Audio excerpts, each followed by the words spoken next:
Breaking news చూస్తున్నారు. ప్రధాని మోదీ తన పదవికి రాజీనామా చేశారు.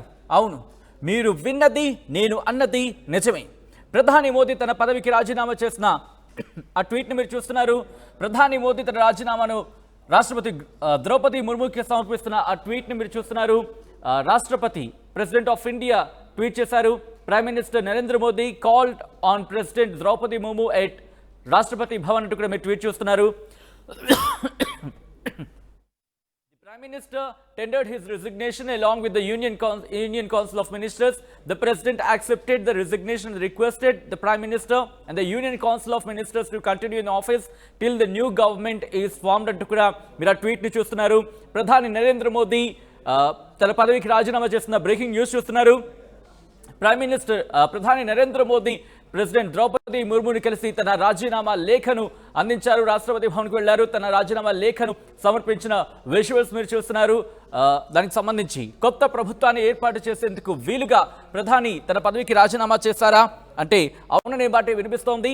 రాష్ట్రపతి ద్రౌపది ముర్మును కలిసి తన రాజీనామా లేఖను అందజేశారు. ఆయన జూన్ 8న మూడోసారి ప్రధానిగా బాధ్యతలు చేపట్టబోతున్నట్టుగా తెలుస్తోంది. రాబోయే 3 రోజులు ఆపద్ధర్మ ప్రధానిగా కొనసాగుతారు మోదీ. దీనికి సంబంధించిన బ్రేకింగ్ న్యూస్ చూస్తున్నారు. అప్డేట్స్ తెలుసుకుందాం. మా ప్రతినిధి రామకృష్ణ అప్డేట్స్ అందించేందుకు ఢిల్లీ నుంచి లైవ్ లో సిద్ధంగా ఉన్నారు. రామకృష్ణ, ప్రధాని మోదీ తన పదవికి రాజీనామా చేస్తున్నట్టుగా తెలుస్తోంది. అట్ ద సేమ్ టైం ఆపద్ధర్మ ప్రధానిగా ఆయన కొనసాగబోతున్నారు.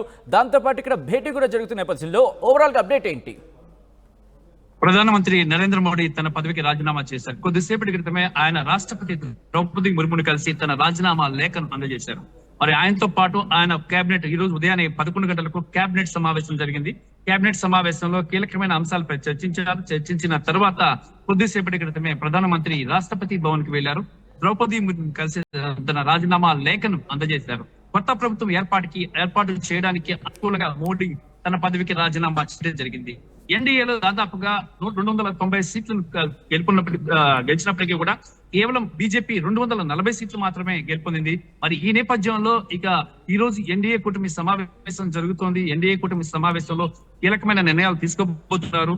మరి ఈ నేపథ్యంలో ప్రధానమంత్రి రాజీనామా చేసి తన లేఖను రాష్ట్రపతి ద్రౌపది ముర్ముకు అందజేయడం, అయితే కొత్త ప్రభుత్వం ఏర్పడే వరకు కూడా ప్రధానమంత్రిగా నరేంద్ర మోడీని కొనసాగాలని రాష్ట్రపతి ద్రౌపది ముర్ము ఆదేశించారు.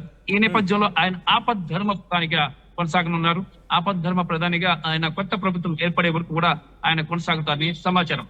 ఈ నెల 8వ తేదీన కర్తవ్య పదవిలో ఆయన మూడోసారి ప్రధానమంత్రిగా ప్రమాణ స్వీకారం చేస్తారు. వివిధ దేశాల నుంచి వివిధ దేశాల అధినేతలు, అలాగే బీజేపీ పాలిత రాష్ట్రాల ముఖ్యమంత్రులు, అలాగే ఎన్డీఏ పార్టీల నేతలు ఇంకా అందరూ పాల్గొనడానికి వీలుగా కర్తవ్య పదవి, ప్రతి ఏడాది గణతంత్ర దినోత్సవం జరిగే కర్తవ్య పదవిలోనే ఈసారి ప్రమాణ స్వీకారం చేయబోతున్నారు నరేంద్ర మోడీ. మరి అయితే వాస్తవంగా రాజీనామా అనేది చూసుకున్నట్టుగా అయితే ఒక కొత్త ప్రభుత్వం ఏర్పాటు చేయడానికి వీలుగా ప్రస్తుతం ఉన్న ప్రధానమంత్రి తన పదవికి రాజీనామా చేయాలి. మరి ఆ రకంగానే సిస్టమ్ ని అనుసరించి ప్రధాని తన పదవికి రాజీనామా చేస్తూ రాష్ట్రపతి ద్రౌపది ముర్ముకి తన రాజీనామా లేఖను పంపించారు. ఆమె వెంటనే యాక్సెప్ట్ చేసేశారు. యాక్సెప్ట్ చేసిన తర్వాత ఆయన ఆపద్ధర్మ ప్రధానిగా కొనసాగుతున్నారు. కొత్త ప్రభుత్వం ఏర్పడే వరకు కూడా మోడీ ఆపద్ధర్మ ప్రధానిగానే కొనసాగుతారు. Right Ramakrishna, thanks for the update. మొత్తంగా అయితే మాత్రం ప్రధాని పదవికి మోదీ రాజీనామా చేశారు. కొత్త ప్రభుత్వాన్ని ఏర్పాటు చేసేందుకు వీలుగా ప్రధాని మోదీ తన పదవికి రాజీనామా చేశారు. రాష్ట్రపతి ద్రౌపది ముర్మును కలిసి రాజీనామా లేఖను అందించారు. ఆయన జూన్ 8న మూడోసారి ప్రధానిగా బాధ్యతలు చేపట్టబోతున్నారు మోదీ. ఇక రాబోయే 3 రోజులు ఆపద్ధర్మ ప్రధానిగా కొనసాగబోతున్నారు మోదీ.